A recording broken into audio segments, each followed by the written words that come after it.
사도 바울은 신앙인을 핍박하던 악한 자였습니다. 그런데 그런 그가 다메섹에서 빛으로 임하신 주님을 만납니다. 그리고 복음 전도자가 됩니다. 그래서 바울도 주님이 나를 복음을 전하는 자로 보내셨다라고 고백을 합니다. 우리 1장 17절 말씀을 한번 보시죠. 1장 17절 보시면 그리스도께서 나를 보내심은 세를 베풀게 하려 하심이 아니요 오직 복음을 전하게 하려 하심이로되. 사도 바울도 주님께서 나를 복음 전도자로 보내셨다라고 말합니다. 사도 바울이 일생 동안 복음을 전하며 삽니다. 그런데 그 사도 바울이 복음을 전할 때 전한 복음이 십자가의 도입니다. 사도 바울은 복음을 전할 때 오직 십자가의 도를 전했습니다. 오늘 본문은 사도 바울이 전한 그 십자가의 도에 대해서 말씀합니다. 십자가의 도라고 하는 것은 성경에서 오늘 본문에만 나옵니다. 딱 한 번 나옵니다. 십자가의 도를 전했는데 십자가의 도란 무엇입니까? 이런 십자가의 도에서의 도라는 말이 헬라어로 로고스인데 그건 말씀이라고 하는 뜻입니다. 그럼 말씀은 누구를 말합니까? 요한복음 1장 1절에 태초에 말씀이 계시니라. 이 말씀이 하나님과 함께 계셨으니 이 말씀은 곧 하나님이시니라. 그 말씀이 곧 예수님이다 라고 말씀하고 있습니다. 그래서 십자가의 도란 무엇이냐면 십자가에서 죽으신 예수님을 말씀하는 거죠. 사도 바울이 십자가의 도를 전했다고 하는 것은 십자가에서 죽으신 예수님을 전했다는 것을 말씀합니다. 우리 2장 2절 말씀을 한번 보시죠. 2장 2절 말씀 보시면 내가 너희 중에서 사도 바울이 고백하는 겁니다. 내가 너희 중에서 예수 그리스도와 그가 십자가에서 못 박히신 것 외에는 아무것도 알지 아니하기로 작정하였음이라 라고 말합니다. 사도 바울은 자신은 주님이 십자가에서 못 박히신 것만 알기로 작정했다라고 말합니다. 이 말은 십자가에서 죽으신 주님만을 전하기로 작정했다는 것을 말씀하는 거죠. 사도 바울은 예수님께 복음 전도자로 부름을 받고 난 후부터 그런 십자가의 도를 전했습니다. 그럼 왜 사도 바울은 십자가의 도만 전했습니까? 다른 거 전하지 않고 십자가에서 죽으신 예수님만 전했습니까? 그 이유는 십자가에서 죽으신 주님만이 우리를 구원하시는 분이기 때문에 그렇습니다. 여러분 오늘 말씀에 보면 그 십자가의 도가 구원을 받는 우리에게는 하나님의 능력이라 라고 말씀하고 있습니다. 이 말은 십자가에서 죽으신 주님만이 우리를 구원하는 능력이 있다는 것을 말씀합니다. 여러분 우리는 이런 질문을 해야 합니다. 왜 십자가에서 죽으신 주님만이 우리를 구원할 수 있는가? 불교는 부처를 믿습니다. 부처가 자신들을 구원한다고 그래요. 마호메트가 있고 알라가 있고 그들이 자신들을 구원한다고 말합니다. 그러나 성경은 예수님만이 우리를 십자가에서 죽으신 예수님만이 우리를 구원한다라고 말씀합니다. 그럼 왜 십자가에서 죽으신 예수님만이 우리를 구원하십니까? 왜 사도 바울은 십자가에 죽으신 예수님만을 전했습니까? 여러분 율법에 보면은 사람이 죄를 지으면 나무에 매달아 죽이라고 되어 있습니다. 그런데 여러분 인류는 하나님께 범죄한 죄인입니다. 때문에 인류도 나무에 매달려 죽어야 합니다. 그 나무가 인류가 매달릴 나무가 무엇이냐면 십자가를 말합니다. 그래서 범죄한 인류는 십자가에 매달려 죽어야 했습니다. 근데 여러분 우리가 십자가에 매달려 죽지 않고 살 수 있는 방법이 딱 하나 있습니다. 그게 뭐냐면 죄 없는 자가 우리는 죄가 있지만 죄 없는 자가 우리 대신해서 나를 대신해서 십자가에 죽는 것입니다. 나를 대신해 십자가에 죽으면 나의 죄는 다 용서받는 거예요. 나는 구원을 받는 겁니다. 그러나 이 세상에 우리 대신 십자가에서 죽을 때 죄 없이 죽을 자는 한 명도 없습니다. 로마서 3장 10절 말씀입니다. 의인은 없나니 하나도 없으며 이 말은 세상에 의인은 없고 다 죄인이라는 걸 말하는 거죠. 이 세상에 나를 대신해서 십자가에 죽을 죄 없는 자는 단 한 명도 없습니다. 그래서 하나님이 방법을 생각해내신 것이 하나밖에 없는 아들 예수님을 이 세상에 인간으로 보냅니다. 죄 없는 인간으로 보내서 우리 대신 십자가에 달려 죽게 하십니다. 그로 인해서 우리가 구원을 받게 되는 거죠. 그래서 십자가에서 죽으신 예수님만이 우리를 구원하실 수 있는 겁니다. 사도 바울은 그 예수님만을 전한 거죠. 여러분 예수님만이 십자가에서 죽으신 예수님만이 우리를 구원하시는 분입니다. 그런데 예수님이 우리를 구원한다는 그 사실을 믿지 않는 자들이 있습니다. 그것은 미련한 짓이다. 어떻게 예수라고 하는 자가 우리를 구원하는가? 그건 미련한 짓이다. 그 예수를 믿는 것은 미련한 것이다. 라고 말하는 이들이 있습니다. 그래서 그들은 십자가의 도를 믿지 않습니다. 그러나 여러분 오히려 십자가의 도가 미련하다고 말하는 그들이 미련하고 불행한 자들입니다. 왜 그렇습니까? 그들은 십자가의 도를 믿지 않아서 멸망을 당하기 때문에 그렇습니다. 오늘 18절 말씀을 보시면 십자가의 도가 멸망하는 자들에게는 미련한 것이요. 이 말은 십자가를 미련하게 여기는 자, 십자가의 도를 미련하게 여기는 자는 멸망을 당한다는 것을 말씀하고 있습니다. 특히 여기 멸망한다라고 하는 말은 현재 진행형으로 되어 있습니다. 이 말은 자신이 스스로 계속해서 멸망의 길로 가고 있다는 것을 말씀합니다. 여러분 십자가의 도가 미련한 것이라고 말하는 자들은 자신들이 생각하는 것이 바른 것이라고 자신들은 바른 길로 간다라고 생각합니다. 그러나 아닙니다. 착각입니다. 그들은 멸망의 길로 가고 있는 겁니다. 십자가의 도를 미련하다고 생각하는 자, 예수 믿으면 구원받는 것을 미련하다고 생각하는 자, 그런 자들은 멸망으로 가고 있는 거죠. 여러분 이 고린도서는 사도 바울이 고린도 교회 성도들에게 보낸 편지입니다. 여러분 고린도 교회는 사도 바울이 2차 전도여행할 때 세운 교회입니다. 그런데 이 교회는 분열되었습니다. 이 교회가 분열된 이유가 무엇이냐면 이 고린도 교회는 십자가의 도가 없었기 때문에 그렇습니다. 여러분 고린도 교회 성도들은 은사가 많았습니다. 그들은 병 고치는 은사, 예언의 은사, 방언의 은사, 여러 가지 은사들이 많았습니다. 하나님이 은사를 주신 이유가 무엇입니까? 주님의 일을 하고 성도들을 섬기라고 주신 것입니다. 그러나 고린도 교회 성도들은 하나님께 받은 은사를 가지고서 주님의 일을 하지 않았습니다. 오히려 자신이 받은 은사만을 자랑했습니다. 또 고린도 교회에는 많은 파벌들이 있었습니다. 어떤 사람은 바울파, 아볼로파, 게바파, 그리스도파 같은 파벌들이 많았습니다. 그들은 자신들이 속한 파벌만이 최고고 다른 파벌은 잘못되었다고 비방하고 정죄했습니다. 이렇게 고린도 교회는 비난만 있었습니다. 거기에는 그리스도의 십자가의 도가 없었습니다. 그로 인하여 고린도 교회는 분열되었고 멸망으로 가고 있었습니다. 그런 고린도 교회 성도들에게 사도 바울이 가르치는 거죠. 너희들에게 중요한 것은 은사가 아니야. 너희들에게 중요한 것은 파벌이 아니야. 너희들에게 중요한 것은 십자가의 도다. 그 십자가의 도만이 너희들을 바른 길로 인도할 수 있다라고 가르치는 거죠. 아무리 은사가 많아도 아무리 파벌이 있어도 그리스도의 십자가의 도가 없으면 그들은 멸망으로 가고 있는 겁니다. 아무리 권세가 많아도 아무리 지식이 많아도 가진 것이 많아도 십자가의 도가 없으면 그들은 십자가의 도를 믿지 않으면 그들은 멸망으로 가고 있는 겁니다. 중요한 것은 십자가의 도인 거죠. 여러분 우리에게 중요한 것은 십자가의 도입니다. 여러분 십자가의 도는 능력이 있습니다. 이 십자가가 있는 곳에는 심판이 떠나가고 구원이 임합니다. 악한 영이 떠나가고 상처가 치유되고 무너진 것들이 회복됩니다. 여러분 우리 인생에 그 십자가가 세워지기를 원합니다. 우리 가정에도 우리 교회에도 십자가가 세워지기를, 십자가의 도가 가득하기를 진심으로 소망합니다. 십자가의 도는 정말 중요한 것입니다. 그런데 오늘 제가 드릴 말씀은 이 십자가의 도, 정말 중요한 십자가의 도에 대해서 우리가 해야 할 것이 있습니다. 두 가지를 말씀드리겠습니다. 첫째는 십자가를 바라보아야 합니다. 여러분 십자가는 능력이 있습니다. 구원하는 능력이 있습니다. 그러나 십자가가 아무리 구원하는 능력이 있다 할지라도 바라보지 않으면 구원을 받을 수가 없습니다. 이스라엘 백성들이 애굽에서 노예로 고통당하고 있었어요. 하나님이 그들을 출애굽시켰습니다. 자유인이 되게 했습니다. 가나안을 가게 했는데 가나안 가는 동안에 광야 생활을 했습니다. 여러분 출애굽한 이스라엘 백성들 자유인이 되었기 때문에 하나님께 감사한 마음을 가져야 했습니다. 그러나 그들은 그렇게 하지 않았습니다. 힘들고 어려울 때마다 원망하고 불평했습니다. 그때 하나님께서 불뱀을 보냅니다. 그들을 물게 합니다.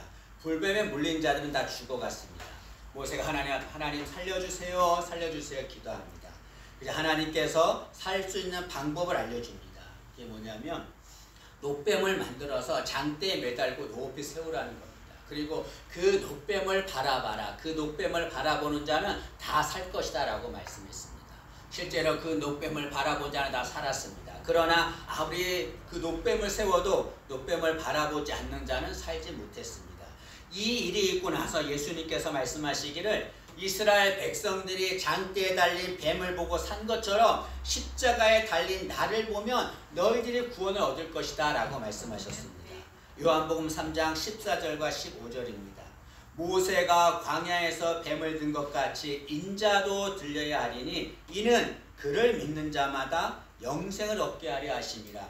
여기 모세가 광야에 뱀을 든 것처럼 인자도 들려야 하리니 나도 십자가에 매달릴 것이다. 그런데 그를 믿는 자, 나를 믿는 자, 나를 바라보는 자는 영생을 얻는다 라고 말씀하고 있습니다. 여러분, 십자가는 구원하는 능력이 있습니다. 치유하는 능력이 있습니다. 회복하는 능력이 있습니다. 그러나 그걸 바라볼 때 그런 기적이 임하게 되는 거죠.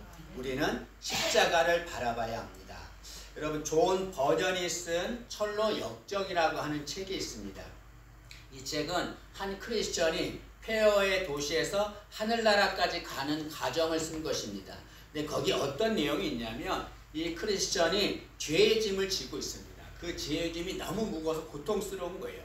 자신이 그 죄의 짐을 벗고 싶었는데 자신의 능력으로는 죄의 짐을 벗을 수가 없었습니다.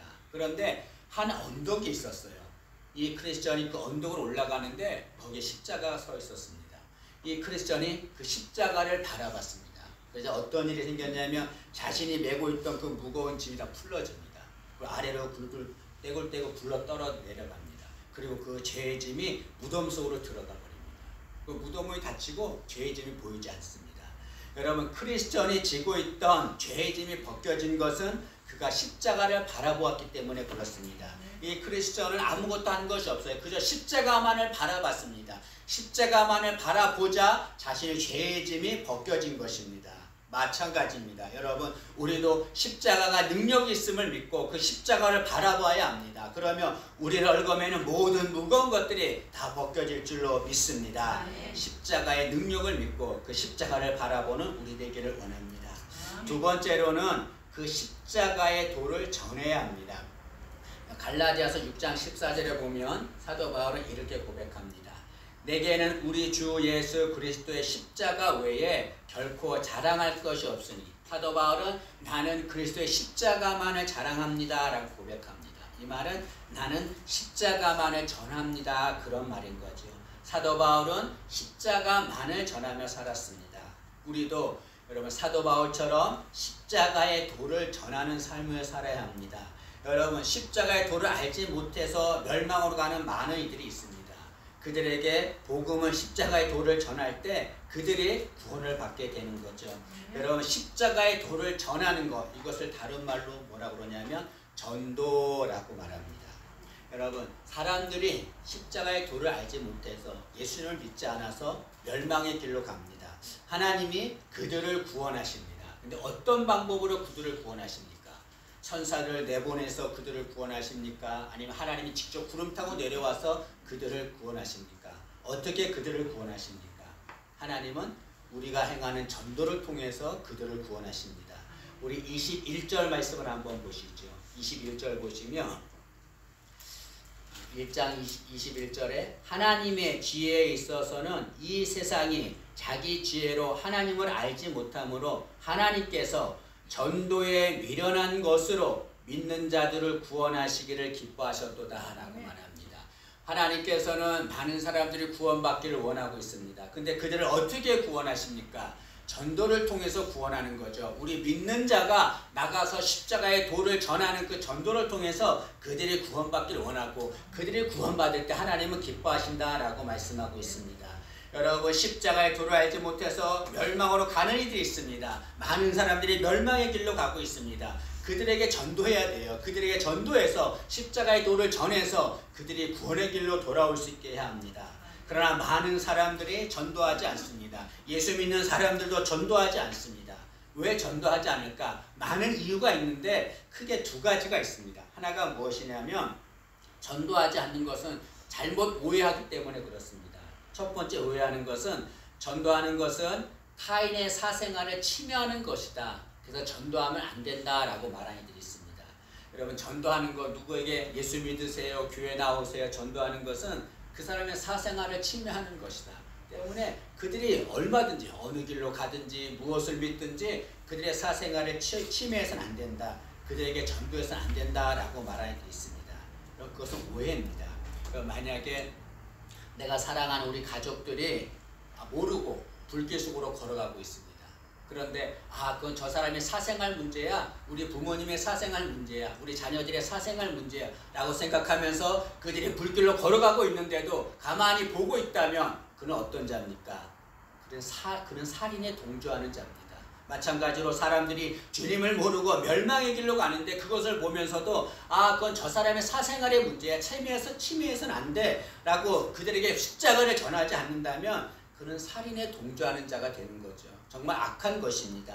여러분, 많은 사람들이 자신의 개인 사생활이 있지만 정말 중요한 것이 무엇입니까? 나의 사생활보다 중요한 것이 구원이에요. 나의 사생활보다 중요한 것이 구원이고 하나님의 자녀가 되는 것입니다. 많은 사람들이 멸망으로 가고 있습니다. 그들에게 십자가의 도를 전해야 돼요. 그걸로 가지 말라고, 이 길이 와야, 이 길로 와야, 이곳으로 와야 산다고 그들에게 십자가의 도를 전하는 자가 되어야 합니다. 여러분, 우리 모두 다 십자가의 도를 전하길 원합니다. 또 하나 우리가 전도할 때 오해하는 것이 있는데, 전도는 말을 잘해야 한다. 말을 잘해야 전도한다. 그러나 나는 말을 잘하지 못하기 때문에 전도하지 않는다라고 말하는 일이 있습니다. 여러분, 이것도 오해죠. 여러분, 전도는 말로 하는 게 아닙니다. 웅변술이나 말의 탁월함 이런 것 가지고 하는 거 아닙니다. 전도도 어떤 사람은 내가 말할 줄 모릅니다. 말을 잘하면 전도하겠는데 말할 줄 몰라서 전도하지 못합니다 라고 말합니다. 여러분, 전도는 웅변술로 하는 거 아닙니다. 말의 탁월함으로 하는 거 아닙니다. 여러분, 사도 바울이 어떤 자입니까? 그는 가말리엘에게서 공부한 자입니다. 지식이 많은 자예요. 때문에 그는 말의 지혜가 많은 자였습니다. 그러나 그는 자신은 복음을 전할 때에 말의 지혜로 복음을 전하지 않는다라고 고백합니다. 우리 17절 말씀을 다시 한번 보시죠. 17절 보시면 1장 17절, 그리스도께서 나를 보내심은 세례를 베풀게 하려 하심이 아니요 오직 복음을 전하게 하려 하심이로되, 자신은 복음의 전도자로 부름을 받았습니다. 그래서 복음을 전하는데 어떻게 전합니까? 말의 지혜로 하지 아니함은 그리스도의 십자가가 헛되지 않게 하려 함이라 라고 말합니다. 사도 바울은 많이 배워서 말의 지혜가 있는 자였지만 그는 말의 지혜로 복음을 전하지 않는다라고 말합니다. 여러분, 전도는 말의 지혜로 하는 것이 절대로 아닙니다. 전도는 무엇을 하는 것입니까? 전도는 성령의 능력으로 하는 것입니다. 2장 4절 말씀을 보시죠. 2장 4절 보시면 사도 바울이 이렇게 고백합니다. 내 말과 내 전도함이 설득력 있는 지혜의 말로 하지 아니하고 다만 성령의 나타나심과 능력으로 하여 라고 말합니다. 사도 바울은 말의 지혜가 있었지만 자신은 말의 지혜로 전도하지 않는다, 복음을 전하지 않는다라고 말합니다. 성령의 능력으로 복음을 전한다라고 말합니다. 여러분, 전도는 말의 지혜로 하는 거 아니에요. 성령의 능력으로 복음을 전하는 거죠. 예수님의 제자 중에 베드로가 있었습니다. 그런 베드로는 어부고 무식한 자입니다. 그는 말의 지혜가 없는 자입니다. 사도행전에 보니까 이 베드로가 한번 전도하자 3,000명이 되는 사람들이 구원을 받고 세례를 받았다라고 말합니다. 그럼 어떻게 말의 지혜가 없는 무식한 자가 한번 전도하자 3,000명의 복음을 듣고 회개하고 구원을 받게 됩니까? 그는 말의 지혜가 아니라 성령의 능력으로 전도했기 때문에 그렇습니다. 여러분, 사도 바울은 오순절에 성령의 충만함을 받았습니다. 불같이 바람같이 성령의 역사가 임하자 그래서 성령의 충만함을 받았고 그때 성령의 능력을 받았습니다. 그리고 나서 사도 바울이 성령의 능력을 받고 전도하자 3,000명이 구원을 받게 된 거죠. 여러분, 전도는 입으로 하지만 말의 지혜로 하는 것 절대로 아닙니다. 성령님의 능력으로 하는 거죠. 때문에 여러분, 우리는 늘 십자가를 바라보고 십자가의 도를 전하는 자가 되어야 합니다. 아멘. 여러분, 제가 이 설교를 하는 이유를 다 아시겠죠? 우리는 6월 14일 날에 예사랑교회, 세종왕교회와 함께 전도 축제를 하려고 합니다. 예사랑교회에서 처음 하는 겁니다. 여러분, 많이 기도하고 많이 준비하고 있습니다. 그리고 그 날에 우리 모두 동참해서 멸망으로 가는 많은 이들이 있습니다. 십자가의 도를 알지 못해서 멸망으로 가는 많은 이들이 있습니다. 그들에게 십자가의 도를 전해서 구원받게 하는, 그들이 주의 품으로 돌아오는 그 기적을 체험하는 우리가 되기를 진심으로 소망합니다. 6월 14일을 소망하고 그날 모두 동참해서 함께 전도해서 놀라운 구원의 기적을 체험하기를 진심으로 소망합니다.